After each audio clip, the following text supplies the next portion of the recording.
and welcome. You're listening to the X22 Report. My name is Dave, and this is episode 1883B, and today's date is June 3rd, 2019, and the title of the episode is Message Created Then Deleted. Trump Sends a Message to the Deep State. Father's Day is right around the corner, and one of the best gifts you can give Dad this holiday season is the Patriot flashlight. With all the common day threats world citizens face in 2019, investing in home protection is just plain common sense. So what do you get with the Patriot flashlight? Well, you never have to waste money on batteries. It's solar powered. It lights up the darkest of nights. It has life-saving emergency strobe lights with 4 more unique light modes. You can charge your phone anywhere with the USB port. It also includes compass, rope and wire cutter, glass-breaking hammer, all while remaining lightweight and durable. Users have reported this flashlight to be an all-in-one lifesaver and wouldn't go anywhere without it. Lightweight but very durable, compact but great handling for all emergencies. Patriot flashlight is the perfect gift for Dad this holiday. Limited supplies last, and this is the very last chance to get yours at a discount before they sell out. Take advantage now and give you and your family the gift of night protection. Use code X20 and get 20% off the Patriot flashlight. Let's get into the economic collapse, political and geopolitical news. Now, at this point, the deep state, they realize that they're trapped and they are sending messages, and it looks like the Patriots are responding. And we'll be talking about that in just a moment. But I wanted to talk about what is happening with CNN, with Trump. He's out in the UK. And we know that CNN is having trouble. They laid off a lot of individuals in the London office. And Trump came out with a tweet hitting hard at AT&T, CNN, and this is what his tweet says. Just arrived in the United Kingdom. The only problem is that CNN is the primary source of news available from the U.S.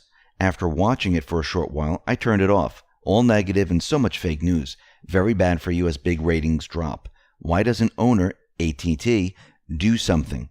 I believe that if people stopped using and subscribing to AT&T, they'd be forced to make big changes at CNN, which is dying in the ratings anyway.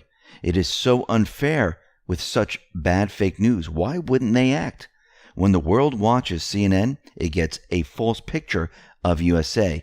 Sad. And we can see that a lot of these mainstream media outlets that report on propaganda, they are losing ratings left and right. And I don't know how many of these are going to exist in the end, and it doesn't look good at all. Now, Trump is calling out the fake news all over the place.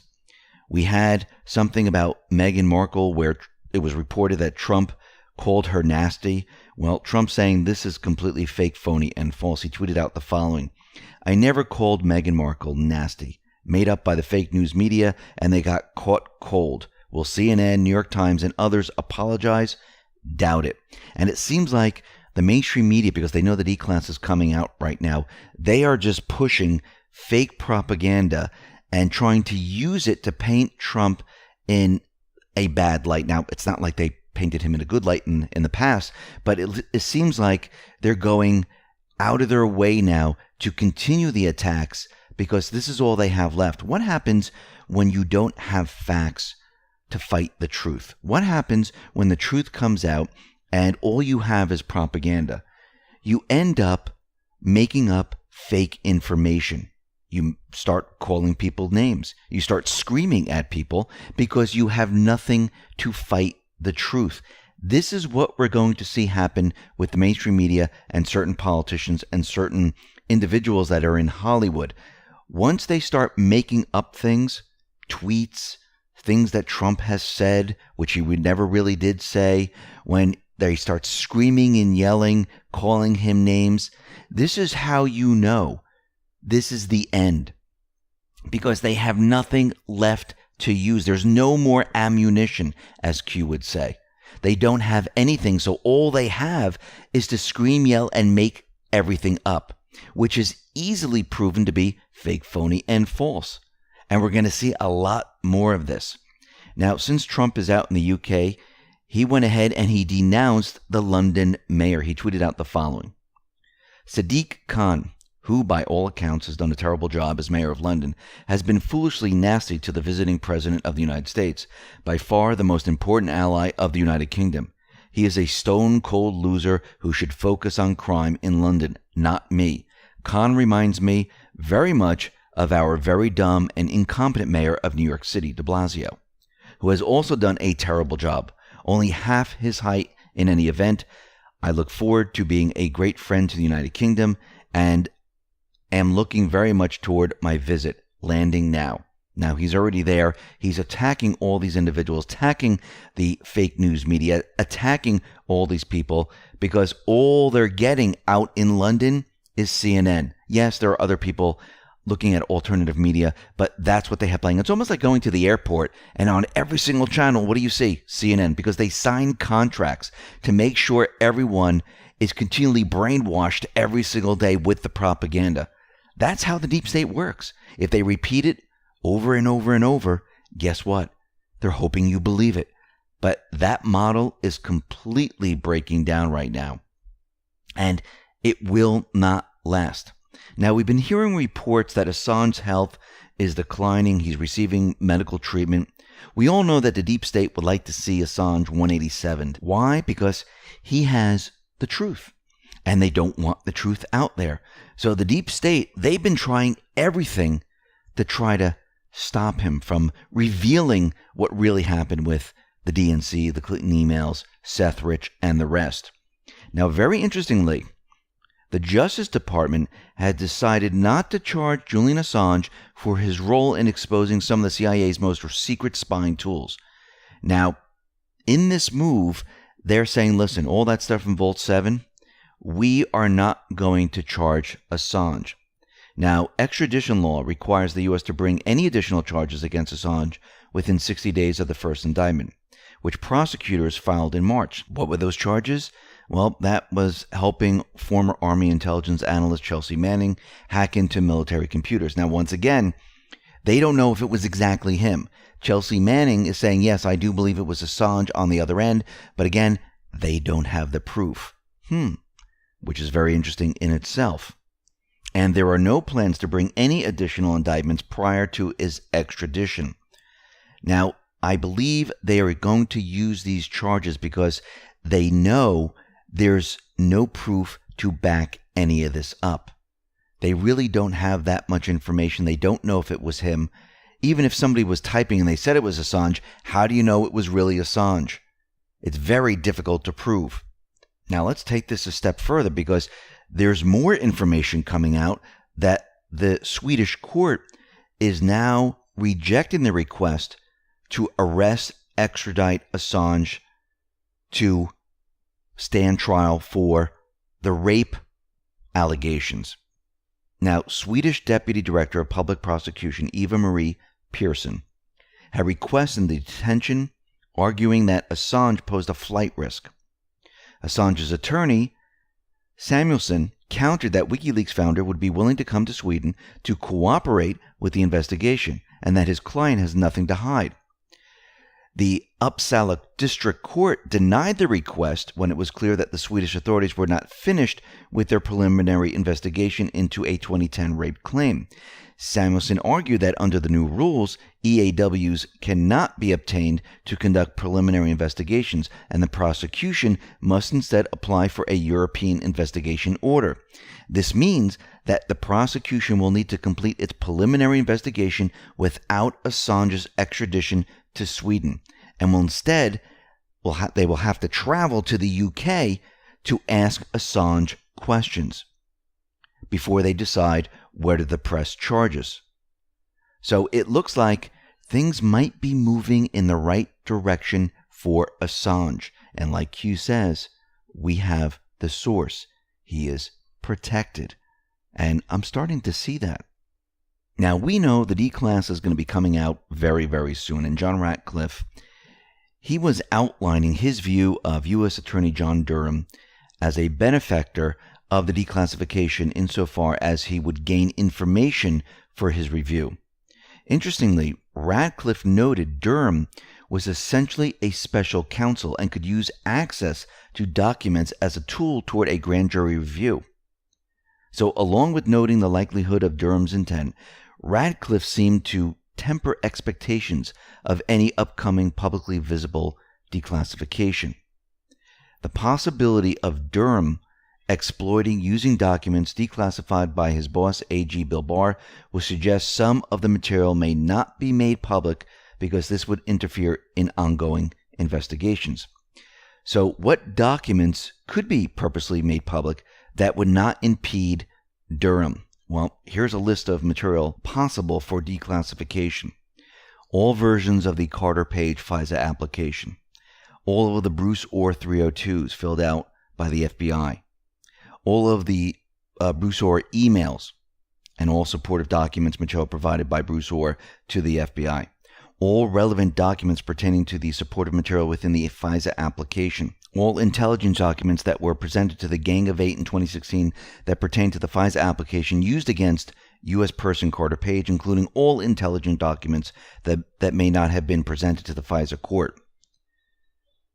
All unredacted text messages and email content between Lisa Page and Peter Strzok on all devices.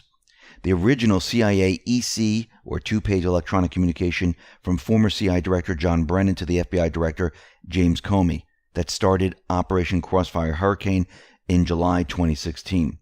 Now, I do believe they're going to be putting this information a little bit at a time to get the public used to it, to get them on board. Look at the facts, look at the truth, and guess what? The deep state, they're going to have a difficult time because if they dump it all at once, everything at once, the deep state could use their large ammunition to try to clog the news cycles. If they drip it out, that means they would have to have multiple events ready to go, which is a little bit more difficult to do. And this way they can build the trust of the American people. Meanwhile, the deep state will have a very difficult time trying to stop each part of this. So I do believe this is going to be dripped out over a long period of time to make it very difficult for the deep state to kind of counter all of this. Now, Schiff knows that this stuff is going to be coming out really soon. And he's trying to get ahead of this. And he's trying to do something very, very sneaky. So Adam Schiff threatened, first of all, to subpoena Robert Mueller to testify.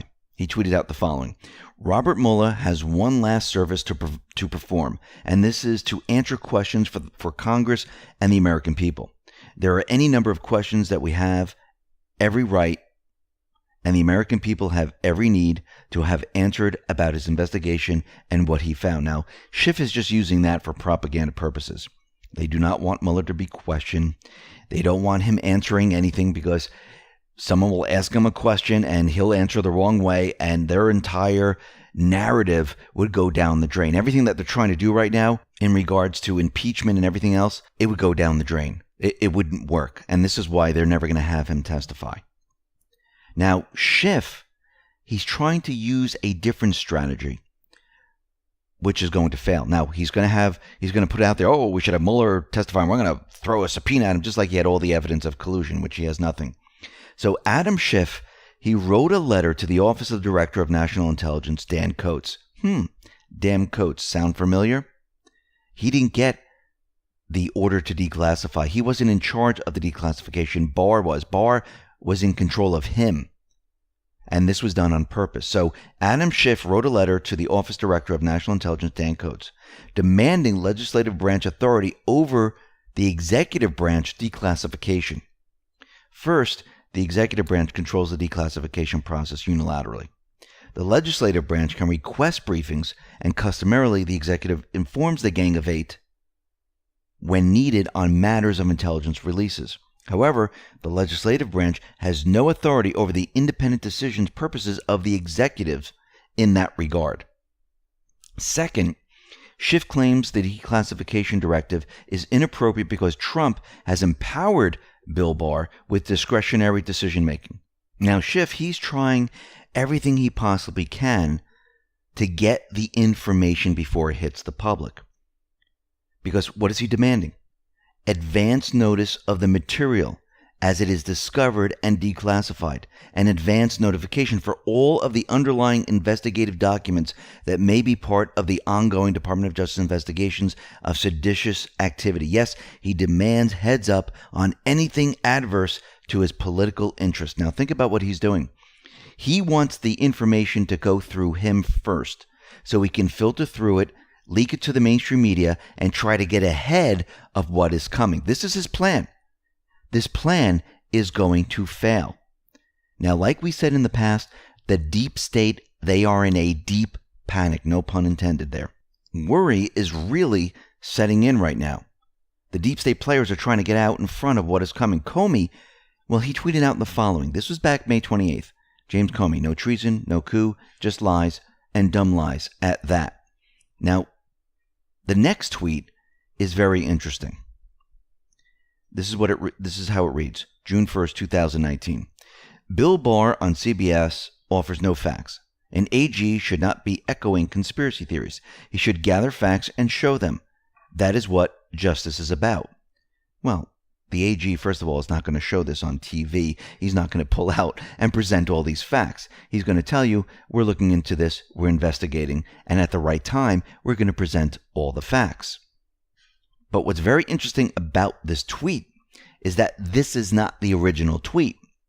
The original tweet was a little different. Running the Race tweeted out the following. Comey tweets, deletes, then retweets. The tweet that was deleted at the end, after the period where it says justice is about, he typed the letter Q. Now that is very interesting. Now people are going to say, well, that's an easy mistake. He was putting a period and he might have hit the Q, but the Q is nowhere near the period. It's on the opposite side of the keyboard. So we have to ask ourselves a question. Was he sending a message to Q? And I do believe he was. Obama right now, he is also panicking. Remember, if everyone is expecting these individuals to jump up and down and scream and yell, saying, please don't do this, I'm scared, or I admit to it, no. They're always going to play the part of, we did nothing wrong, we are completely innocent, and we're always going to be in charge. And they're always going to try to get ahead of what is coming. So what do we have? We have Obama. He was projecting to the world that we should not believe the videos that he is in, that these videos are fake. He was explaining this to an Ottawa audience. He said, people can duplicate me speaking and saying anything, and it sounds like me, and it looks like I'm saying it, and it's a complete fabrication, he said. He explained part of the problem is because the human brain hasn't adapted quickly enough to process the onslaught of information ready available to them on multiple platforms. And AI is only going to make things worse, especially for democracies. The marketplace of ideas, that is the basis of our democratic practice, has difficulty working if we don't have some common baseline of what's true and what's not. Deep fake technology uses machine learning algorithms to analyze archives of videos and audio recordings to create realistic impersonations. Advancements in this area have caused concerns it could be used to mislead voters. Now, we know that these individuals were going to try to project this out there. How do we know this? We know this from Q. Q told us all the way back in March 6th of 2018 in post 868. Here comes the fake videos. Q says, try as they might. Fail they will. No free passes. Mainstream media. Now, Q back then was telling us that these individuals are going to come out and say, that is not me in the video. It is a deep fake. And this is the excuse they're going to use, because we know there are many videos with Obama. Q has been telling us this. There are many videos with Hillary. And they're already out there trying to get ahead of these stories. Now, remember, we reported on this. And how do we know that this isn't going to work? Well, already we have a professor in NYU who has been looking at these deep fakes, and they're using artificial intelligence to decipher if this video is fake or real. We know that the NSA has the ability, most likely, to do all of this already. And this is why Q is saying that they're going to be getting no free passes, that they are going to fail. Now, they're trying to say that, hey, listen, this is a fake, but I do believe we're going to see these analysts say, nope, these are real, and this is why. Here is the proof, and this is why it's going to fail. And we need to go back because we need to remember why they're all panicking. Remember, they had a secret team meeting in the White House in 2016, which included Obama, Brennan, Rice, Comey, Biden, Clapper, Kerry, Lynch. And they were in there, and they were discussing how to take down a president. And they were using spying before they even had the warrants. Remember, they've been spying for a very long time. This is something that just didn't happen. The only reason they introduced the dossier was to cover up the spying they were doing without warrants. Remember, the cover-up is going to get you. But Rudy Giuliani's out there, and he's saying that he suspects 3 to 5 Obama officials will end up in jail for their roles in the Spygate scandal. He said, Attorney General Barr is very upset by what they did. Even if it isn't treason, it's perjury. Suborning perjury. Submitting false documents to the FISA court. Colluding with Ukrainians to obtain dirty information on Trump and the Trump campaign. There are so many crimes. We don't need treason. And I don't think they're going to get away with it. I think 3 or 4 or 5 of them are going to get indicted. And I think he's being a little conservative, but I think he's out there letting everyone know, and I'm talking about the deep state, that it is coming. Now, down at the border, we're starting to see that this catch and release program, it is not working. Approximately 90% of illegal aliens detained and then released into the United States while they await their asylum hearings fail to show up to their court dates. Now, this is coming out of a new recent pilot program conducted by Immigration and Customs Enforcement and the Department of Justice. Now, since December 2018, DHS has released at least 190,000 border crossers and illegal aliens into the interior of the United States. What's more, the catch and release system often results in work permits which allow migrants to take jobs in the United States while awaiting their asylum claims, which of course hurts low-income Americans the most. ICE officials told Congress last month that 87% of illegal aliens skip out on their asylum hearings, forcing the agency to attempt to locate and deport each offender. Another federal immigration official noted during the same testimony that around 12% of border crossers actually end up qualifying for asylum, which means that all these people aren't really looking for asylum. They're just trying to use it. Now, around 2 in 3 American voters, they're opposed to catch and release, and this is according to a Harvard-Harris poll. And the same people want a wall built. Now, Trump is out there, and he is spotlighting all of this with his tweets. He tweeted out the following. People have been saying for years that we should talk to Mexico. The problem is that Mexico is an abuser of the United States, taking but never giving. It has been this way for decades. Either they stop the invasion of our country by drug dealers, cartels, human traffickers, coyotes, and illegal immigrants, which they can do very easily, or our many companies and jobs that have been foolishly allowed to move south of the border will be brought back into the United States through taxation tariffs. America has had enough. Everyone doesn't like what Trump says here. And when I say everyone, I'm talking about the mainstream media, the deep state players, because he is telling the truth. He's telling everyone the way it is. And he's putting a spotlight on what is really happening down at the border. And guess what? The deep state, they do not like this. They don't want to talk about the border. They don't want anyone looking at the border. Because once people start to look, they start to see what is really going on there. And it makes the deep state, the mainstream media, very uncomfortable because it's hard to fight against the truth. So when the truth is put out there, they resort to name calling. They, go off on different tangents. They call him crazy. And they do this because they can't fight against the truth. And we're going to see, like I said before, we're going to see a lot of this. Now, way back, Trump said, listen, Mexico is going to pay for the border wall. And it looks like Trump might be sticking to his promise. Think about what he just did. He just placed tariffs on Mexico. June 10th, 5%. July 1st, 10%. August 1st, 15%. September 1st, 20%. If this follows this course, Mexico will be paying for the wall. So it looks like he might be keeping his campaign promise that Mexico is paying. But already he renegotiated the NAFTA deal. And with this NAFTA deal, the United States is saving billions of dollars. So Mexico, in reality, is actually paying for a lot of the border wall right now. And it looks like if these tariffs are put into place, they'll be paying even more. Now, the U.S. Justice Department, they are preparing an antitrust probe of Google, maybe YouTube, and many other social networks.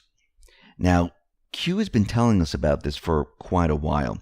And if we go all the way back to post 896, this is March 9th, 2018, and Annan asked the question, Q, are we going to have more freedom of speech on private public speech services or not? Please answer the question.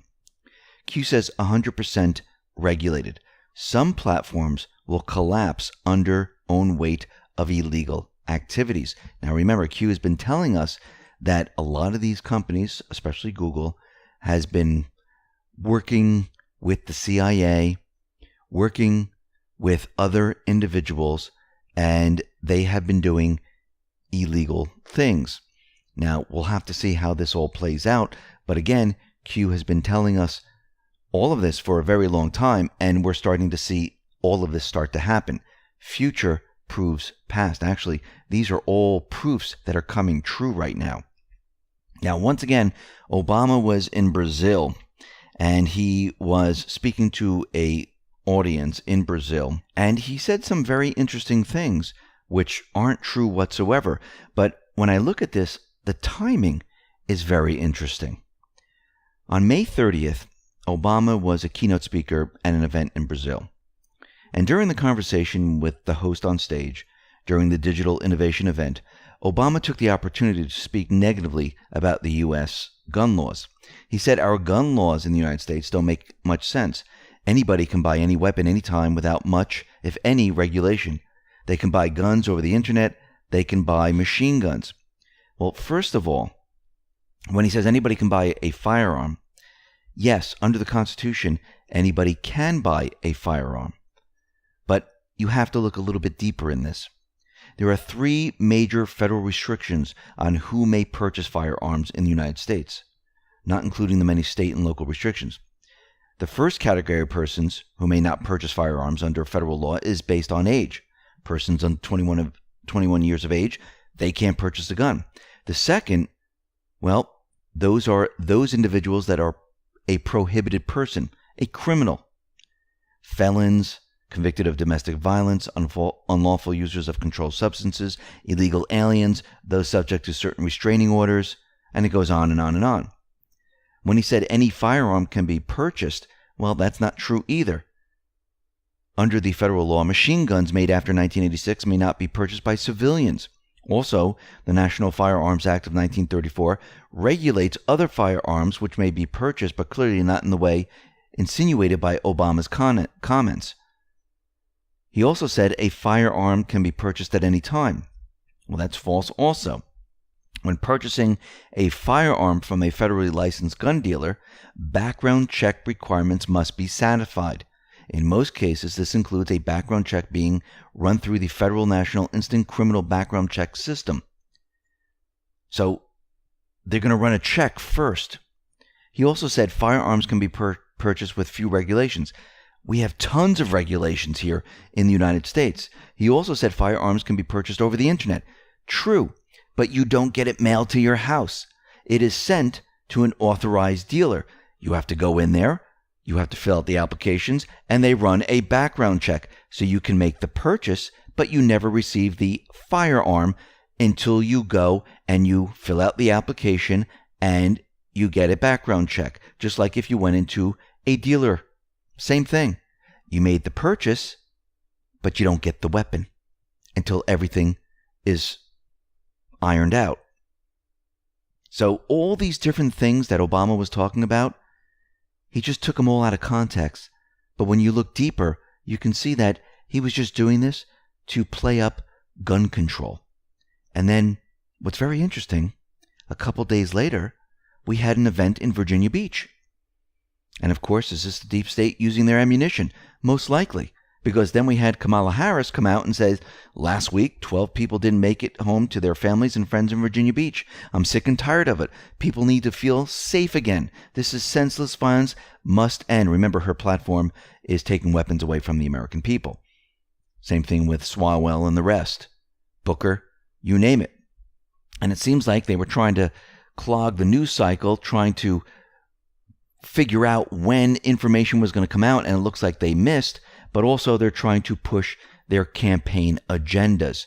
Remember, to push legislation, to push your campaign agenda. And it was very interesting that Obama, just a couple days before, he was out there talking about how easy it was to purchase a weapon or get a weapon. And look how all of this ties in to one another. Now, very interestingly, we had the story that Kim Jong-un executed 5 individuals because of the failed summit, but only named one person, Kim Young-chol. And I do believe still this was a cover-up story. We have to go back to the North Korean embassy in Spain, where individuals came in there and they sold sensitive documentation that had to do with the nuclear program. And it looks like this was part of a clown operation, and this whole story seems to be a cover-up because Kim Young-chol looks like he was accompanying Kim Jong-un to an art performance. He was spotted. So he was not put to death. He was not put in a camp. Nothing like that ever happened.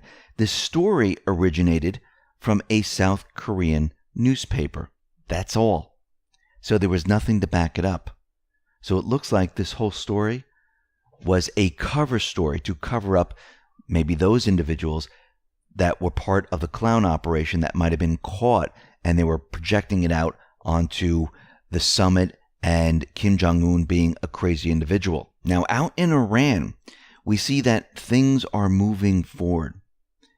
More information is now coming out about a renegotiation of the nuclear deal, which I do believe, I think in the background, just like with North Korea, there's already a deal being established, made. Because Pompeo was out there, and he's saying, listen, the U.S. would talk to Iran with no preconditions. Now, if we went back a couple of weeks, we talked about how we do believe there is a backroom deal already made. Now we're going to get information slowly but surely letting us know how they're getting closer and closer to a deal, and it looks like this is exactly what is going on. And those deep state players like Kerry, Obama, and other people from the Obama administration, they're going to be in a lot of trouble, especially those people in Europe. They're also going to be in trouble because this entire deal that they made had nothing to do with nuclear weapons. Now, what's very interesting is that Trump now is in the UK, and the Sharper Edge tweeted out something very interesting. Donald Trump has reportedly booked an entire floor of London's pricey 5-star Corinthia Hotel for his UK state visit. Wait a minute. Haven't we heard about this hotel before? Yes, we have, in post 2794. Q gave us pictures, actually, and Annan gave us pictures of Strzok and Page. There were cameras in London, showed the Corinthia Hotel, and Q said, this was a great proof. Annans are months ahead of the news. And it showed these individuals meeting at the hotel, meeting in this area. Trump allegedly just booked a floor on this hotel. Do you think he's sending a message to the deep state? Absolutely. Letting them know we know exactly what has gone down here. And we know that he's going to talk to May about spying on a president, spying on a president-elect, spying on other individuals in this country that had nothing to do with Russia. The deep state is in trouble. Trump is sending a message. Comey was sending messages back to Q. Schiff is trying to get information to save himself. Obama is out there letting everyone know there's going to be fake videos. Clinton is out there saying that nobody is above the law. Well, think mirror. Remember, these people, in their minds, they still believe they still have a little bit of control left. They still believe that nothing is going to happen. Nothing's going to happen to them. This is why they're out there putting all this information. And when Clinton is out there saying that, listen, nobody's above the law, they believe that when Trump loses in 2020, they're going to go get him. This is not going to happen. They're panicking right now. This is what it looks like when the deep state panics. Q already told us that all of this was going to happen. And look, each one of these players are doing what Q has told us they were going to do. This is what panic looks like. If you're expecting something different, if you're expecting them to cry or run or scream, you're never going to see this. Even when they're on trial, you'll never see this. This is why they need facts. This is why they need documentation. This is why it's going to be a real trial. It's not going to be a propaganda trial. This is why investigations took so long. This is why blocks had to be removed. We get one chance at this, and it has to be done right. Listen, everyone, thanks a lot for listening. Be well, be safe, and especially be prepared. Thanks a lot.